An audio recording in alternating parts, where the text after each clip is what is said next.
Réuni ce mercredi 4 février 2026 sous la présidence du chef de l'État, M. Patrice Talon, le Conseil des ministres a arrêté les décisions que voici. S'agissant de mesures normatives, mise en place de l'unité d'appui en ressources humaines à la présidence de la République. Les réformes structurelles et les transformations remarquables que notre pays a connues ces dernières années ont été rendues possibles grâce notamment à la mobilisation de compétences et expertises de grande qualité, tant au niveau national qu'international. Pour maintenir durablement cette dynamique de progrès, dans le sens de l'amélioration des indicateurs de développement, il convient de mettre en place un mécanisme permettant d'identifier, d'attirer et de fidéliser les compétences nécessaires afin de couvrir les besoins de recrutement stratégique.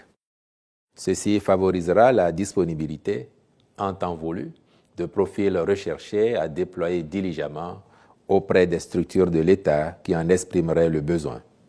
C'est pourquoi le Conseil a adopté le décret portant création, attribution, organisation et fonctionnement de l'unité d'appui pour parvenir à cette fin. Au chapitre des communications, en point 1, mission de maîtrise d'ouvrage déléguée, d'assistance à la maîtrise d'ouvrage et de contrôle technique dans le cadre du projet de construction d'un centre équestre national. La réalisation de ce projet intègre une unité de la garde montée de la police républicaine.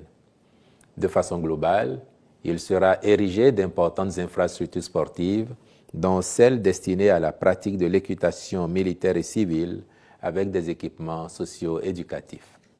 Après la conduite des étapes préparatoires, le chantier entre dans sa phase de construction et c'est à cette fin que les présentes missions sont autorisées pour en garantir la bonne exécution.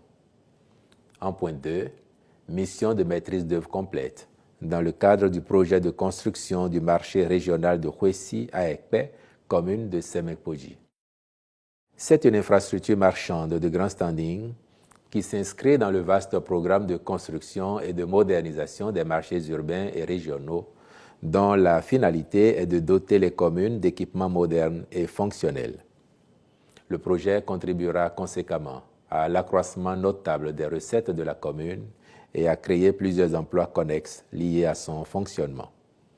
Les travaux à réaliser prennent en compte la construction des halles, des boutiques, des magasins et hangars, de même que la viabilisation et la mise en place des services, des aires de stationnement et autres commodités d'accompagnement. En point 3, contractualisation pour des travaux d'aménagement du côté ouest du tronçon de route entre la cité administrative d'Ahossougbeta et le carrefour Tokan dans la commune d'Abomey-Calavi. Dans la perspective de la mise en service de cette cité, dont la construction s'achèvera cette année, il est apparu opportun de procéder au bitumage de la section de voie qui la relie au carrefour Tokan sur l'axe Calavi-Kota-Hevier-Kokokodji. Ces travaux visent à faciliter la circulation vers ce pôle administratif au regard du trafic important que devrait générer son ouverture au public.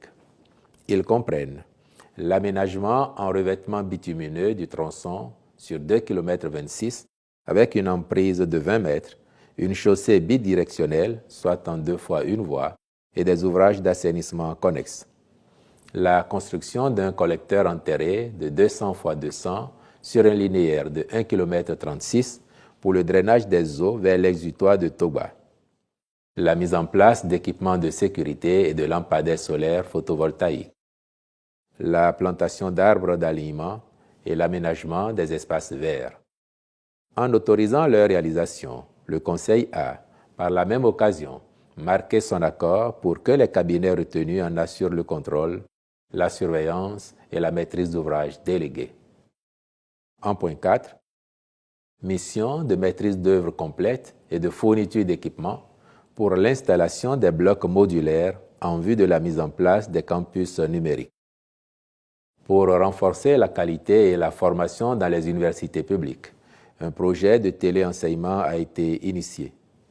Son opérationnalisation nécessite un écosystème complet d'apprentissage numérique combinant des campus numériques modernes avec des salles de téléenseignement modulaires et connectées, une plateforme nationale d'enseignement en ligne, des ressources pédagogiques ouvertes et structurées. De tels aménagements permettront de pallier la saturation des amphithéâtres, de garantir l'équité territoriale et d'intégrer durablement les universités publiques béninoises dans la dynamique mondiale de l'éducation numérique. Pour la première phase, il est prévu la création de 4000 places réparties dans les villes de Cotonou, Parakou, Natitengu, Porto Novo et Abomey-Calavi. Au chapitre des mesures individuelles, les nominations ci-après ont été prononcées au ministère de la Santé.